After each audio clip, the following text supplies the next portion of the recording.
Hang on, let me go find him. Where's Sheldon?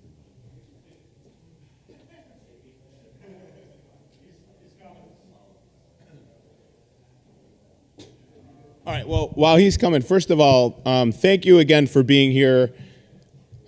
The second day, we must be on to something because they cut off our water, right? This is the first time I think a lot of us could look around at each other and say, wow, I woke up like this, right? So, all right, no more jokes.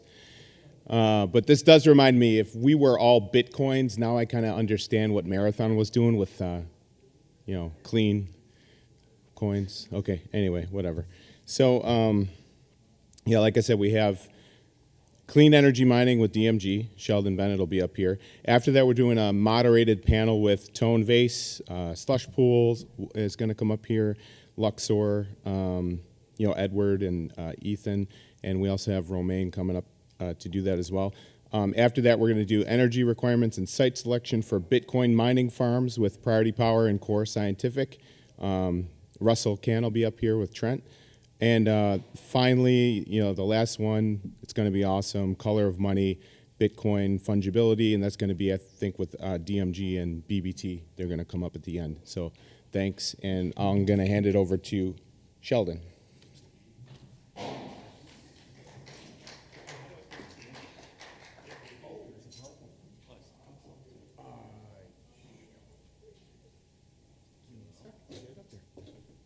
Okay, eat for a minute. I got to get a PowerPoint up here. Hang on. Is it hard? No, it shouldn't be hard. I tricked them with a PowerPoint. I guess I should have said something earlier. So I will get started while they try and figure out, not that my slides are that exciting because they're on our website and anybody can see them. But I am Sheldon Bennett from DMG. I've been in the blockchain space for a long time. I think along as many people I see here have been here around for a long time as well. And I'm going to bring my laptop over here and see what happens. Talk into the mic. All right, I was told I'm not talking into the mic. Is that better? I recognize a lot of people. Some people recognize me. I've been building crypto mining assets for many years.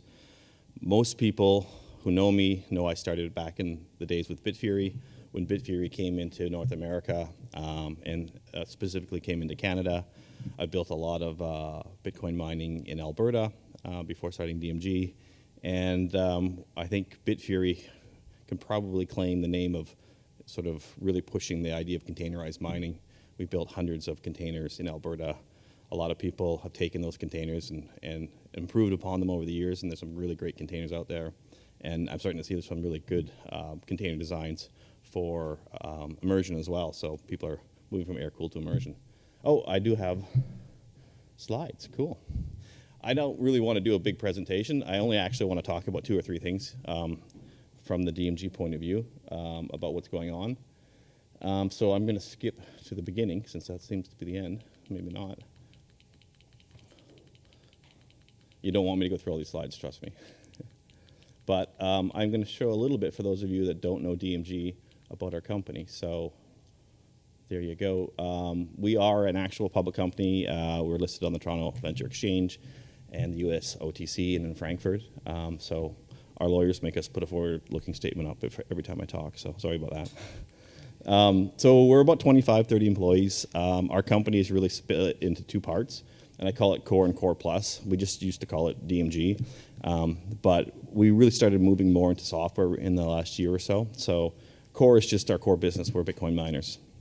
We've been doing it for a long time, and we quite enjoy it, and we love doing this. We like, Bitcoin miners to me are really just power people that are making power more valuable.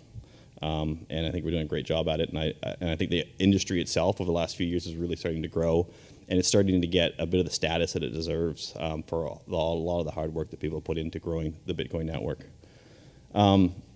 DMG itself is in Vancouver. We have our main facility up in Christadena Lake. Some people out here have been up there and have seen it.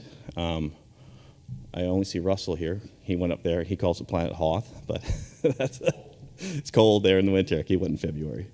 So we, in general, are very open about our data center. If somebody wants to go and see it, I don't think I've ever said no to anybody. We allow people to go and visit it. We actually have somebody visiting on Friday. Unfortunately, they're not a Bitcoin miner or somebody that wants to be a hosting client. They're actually an auditor, as we're a public company. We got an auditor going up there to take a look at everything, but they're going to learn more about Bitcoin when they're up there. I created this slide about a year ago. I was sitting down, and this is before the halvening and everything. Really, I guess maybe a bit more than a year ago, the halvening and what's happened in Bitcoin price. This is sort of crypto winter time, and I was really trying to think, where's DMG going? What do we want to do? We've got some software. We've got Bitcoin mining. What does the landscape look like? And so I kind of looked at it from I have power, I have equipment. I'm running equipment as best I can. I make a Bitcoin. I got a Bitcoin. I sell it if I need the cash, or I stick it on my balance sheet and try and make the assets of my company look really good for my shareholders. And then there's all this other stuff on top of it. You see all these exchanges and custody wallets and all these other guys doing stuff that Bitcoin miners don't really interact with. And I thought, well, we know so much. We're at the very basis of starting and creating a Bitcoin up to the coming out of the pool. Maybe we should be doing more. And so we had this company that we bought back in 2018 called Blockseeder, out of Silicon Valley, and it was really just tracking transactions, sort of like chain analysis. We had all this data that we were gathering, and it was sort of data was over here in this world of transactions, and then there was me with this big site making Bitcoins, and they weren't really being brought together at all.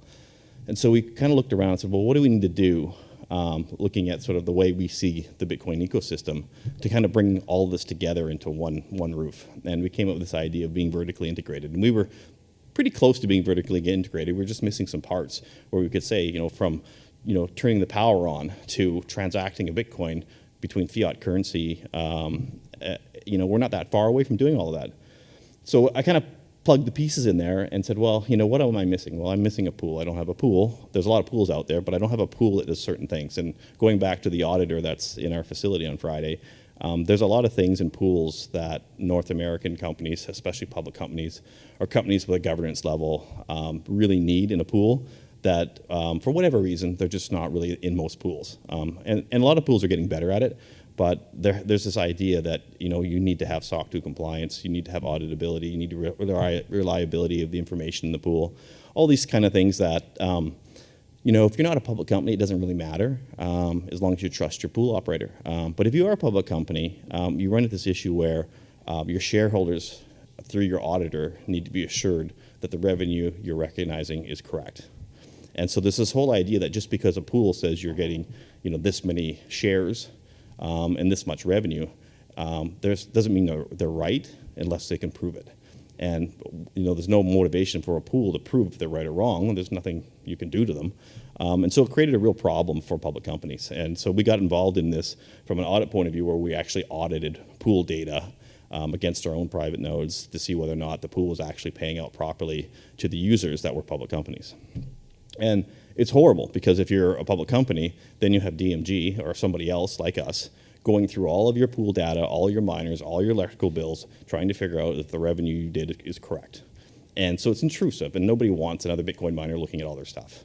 And so we thought, if the pool can just do this, then we can get rid of all this extra cost and hassle, and it can be all done right at the pool level with proper reports that are all compliant that auditors will accept. And that was the idea, let's get in the pool business. We have so much information. We understand how all this stuff works. We just need to apply a few things to make it easier for North American companies, especially public companies, in a pool. And so that's what we did, and we created the Blockseeder pool.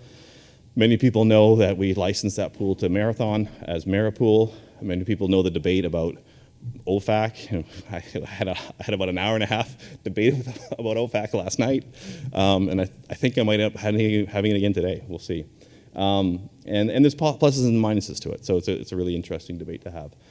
But from the pool, then we got into custody. So we just announced a deal where we've invested into Brain, which is a custody provider in Canada.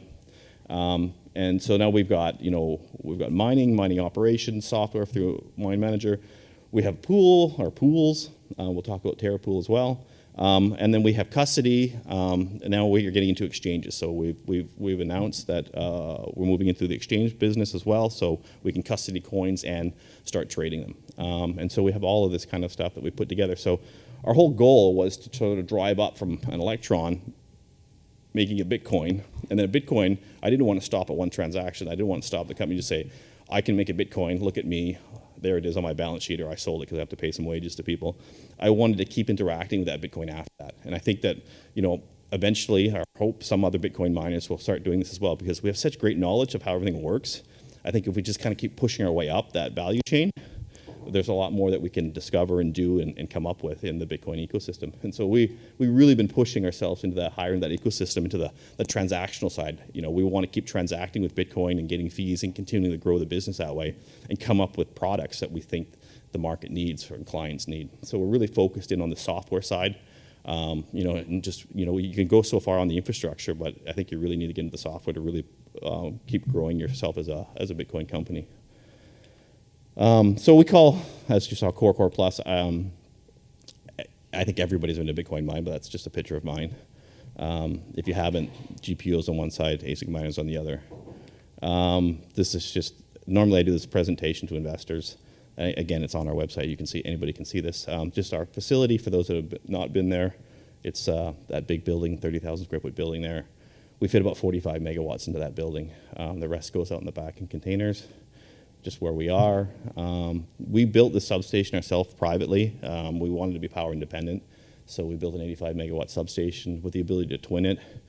I thought I would never actually twin a substation, but with what's going on right now, maybe I will. We'll see. It's designed with a main unit sub there, so that we can actually put a second one in, and so we could pull 170 megawatts out of there. And just, we did this substation in 10 months from design to construction completion, which is, I was told by BC Hydro, and it was a record, and anybody in the power industry knows that trying to build a substation with a utility is painful. There's a utility in this room right here, right now, shaking your head going, yeah, it's very painful. And I think a lot of miners here know the difficulties of getting this done quickly and properly.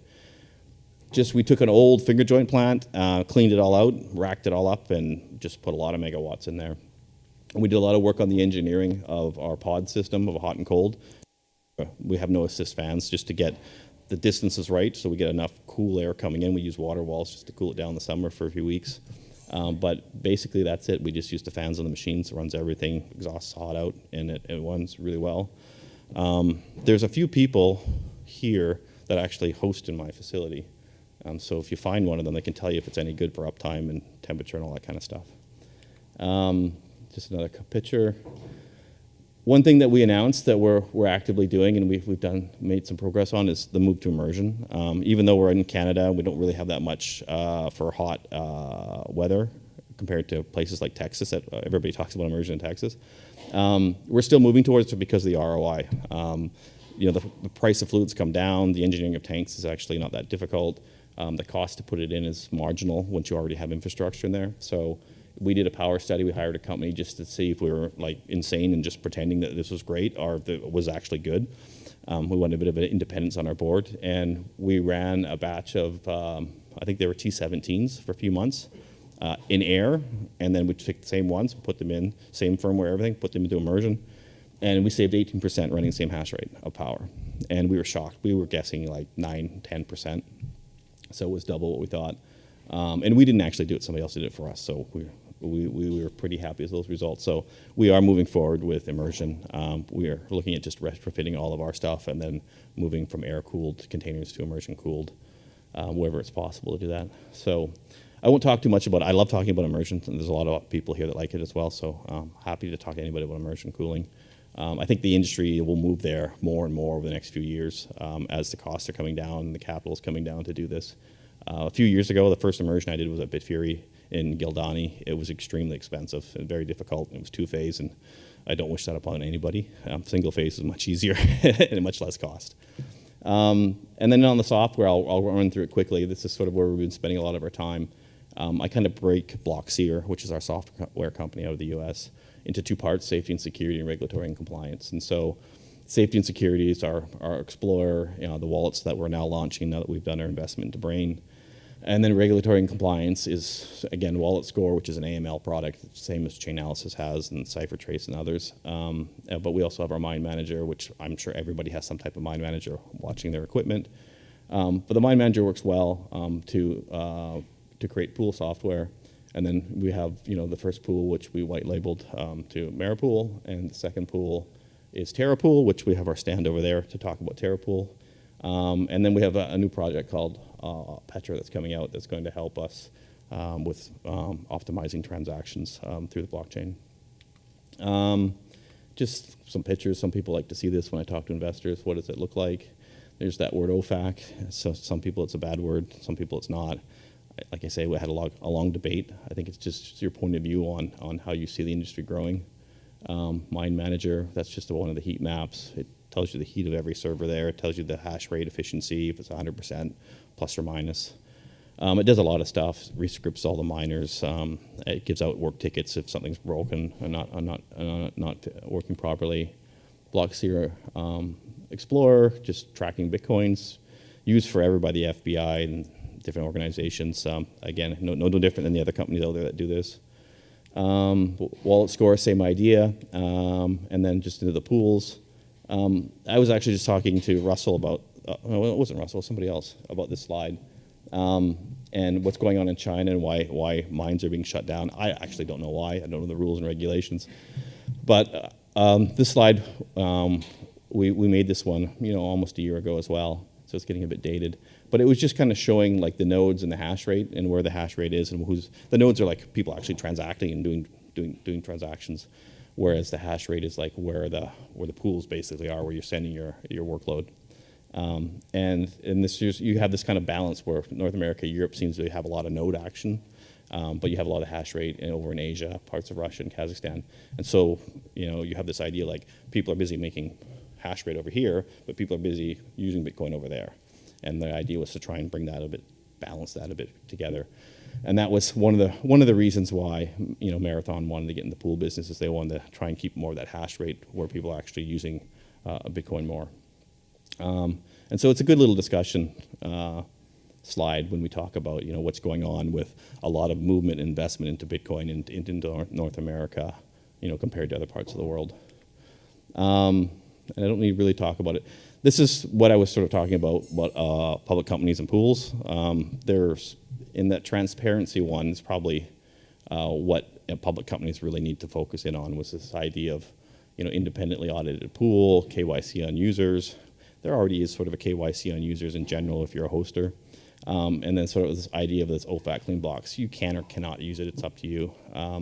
But it's something that is an issue that's going to be debated, I think, more in the coming years. And then over in corporate governance, SOC 2 compliance. This is a big thing for pools and for public companies. Again, private companies, maybe it's not as big of an issue. But this was sort of the impetus of why DMG, through Blockseeder, got into the business of pools. Is we were trying to solve some problems for the larger public companies that have auditors that just don't understand this business. And even if they did understand it completely, they have to go through a certain procedure of independence and checking your revenue and how you're managing all your assets for your shareholders. I maybe don't want to get into this because I think I'm going to have a debate on this one a little bit later, but why did Marathon do Terrapool? There's a lot of reasons why they did it, and I went through a lot of them as being a public company. Terrapool is one of the reasons we're here. We haven't launched Terrapool. It's a partnership with Argo and DMG and a Crypto Climate Accord. Argo and DMG were the first two companies to sign the Crypto Climate Accord as signatories, which we actually created that grouping called the signatory, where we actually sign a document saying what we're trying to do in the world of renewable energy. For DMG, it was a pretty easy one to sign since we sit up in Canada in a province that's pretty much 100% hydroelectric. So we didn't have a lot of the challenges that some people where they're in different infrastructure. You sort of are dealt the infrastructure that was built before you got there. So one of the ideas of Terrapool is we're trying to help people understand that infrastructure, understand their power mix, and find how they can get into renewable energy. I believe that over time, the bulk of the world will be renewable energy. It's just the lowest cost point of energy there is. When you look at it, where does an aluminum plant go? It goes in a hydro dam. Why does it go there? Because it's the lowest cost energy. That's just the way it works. Bitcoin miners are no different. We're big power users. We're going to always try and find that lowest cost of energy, and in some way, shape, or form, it's going to be renewable. And so I think that our whole industry will just sort of gravitate to it, and I think we're kind of custodians of that future gravitation and through the money we invest and how we do business towards renewable. And with Terrapool, it's not really just about, we're green kind of miners. It's more about helping the mining industry show all those people out there that are saying, Bitcoin's dirty, it's coal, it's bad, we shouldn't support Bitcoin. It's a way of saying, hey, there are people out there that are trying and will continue to try and reduce the amount of carbon in Bitcoin mining. So that was the goal of the pool. It's just that there's a whole bunch of us out there that are doing the right thing or trying to do the right thing. Or maybe we started an area that's got a lot of carbon in the energy mix, but you don't have that choice a lot of the time when you start an operation. You just need to have some help to try and figure out how to clean that up and what you can invest your money in the future to make a better choice now that you're a bit more aware of this debate and this issue. And so, like I say, for Terrapool, if you're not on renewable energy, it doesn't mean you can't join. It just means that we're going to try and work with you and figure out how we can get you to more renewables in your energy mix. And so I urge you to talk to me about Terrapool if you have any interest. We're beta testing it right now. We did the same thing before Terrapool went up. We beta tested it, get it going, work out any bugs. And with Terrapool, we're doing the same thing. We have a lot of support from Crypto Climate Accord and Energy Web. So we're putting some really good standards in there for ensuring that we can help people with their energy. And that's the bulk of what I wanted to say. Just some updates about the company. As I said, we put $1 million, we haven't said who it is yet, into an exchange that gives us exchange abilities. We just put $3 million into Brain to get our wallets going, so we'll have full custody for coins for our clients. Our Petra is ahead of schedule. We started up the Crypto Climate Accord with Argo as signatories. We've got a couple other miners that have joined as signatories as well, so we're excited about having them on the pool. And yeah, that's DMG and Terrapool. And I don't know if this is a Q&A, but if people want to ask me questions, and I don't know, they didn't tell me how long I had to talk, so I just thought I'd talk for a while. There's a lot of hot topics that I've heard talked over yesterday and the day before, so I'm here to get involved in some of them, and if there's any kind of questions, I'm happy to. Are you doing immersion on ASICs? Right now, we're doing just ASICs. We do have a lot of GPUs in our facility. We have around 800 or 900 rigs, but we haven't started any of the R&D on the GPUs yet.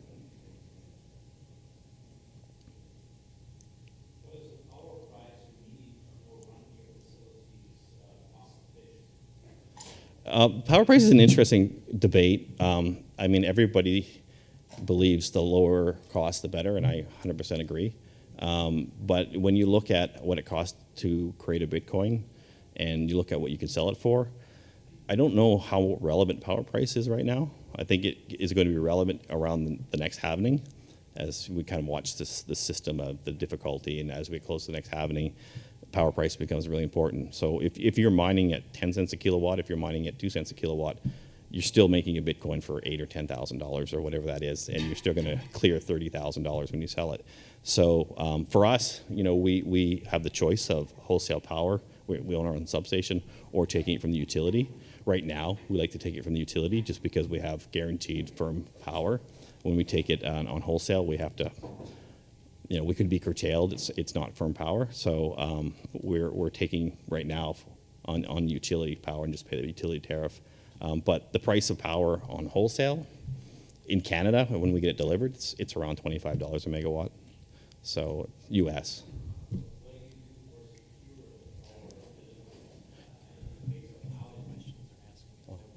Oh, okay, sorry. I'm supposed to repeat the questions. So what do I do to which? To secure? So in case of a major outage, what do DMG do to secure power? So we're lucky that right now, so if I took wholesale power, there's nothing I could do. I would just be curtailed if there's a major outage on the network. When I take it from a utility, I have firm power, so basically they have to deliver the power to me. The only reason that they could curtail me when I'm on firm is if there's some kind of emergency where there's a government intervention saying they're taking power. And then I have to agree that as part of connecting to the grid operator for the province of BC. But if just something goes out somewhere when I have firm power, they cannot curtail me. So that's one of the reasons why we've chosen to pay a little bit more right now for firm power on a utility basis versus non-firm power on wholesale.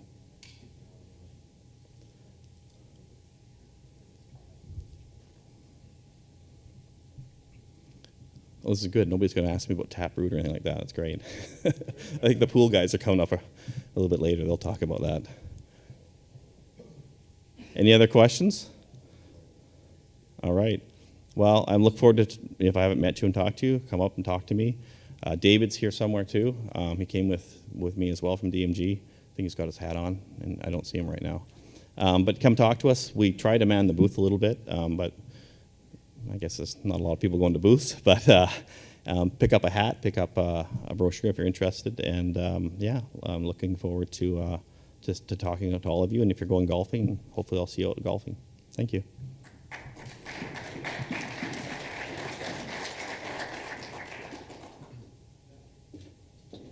Thanks so much, Sheldon.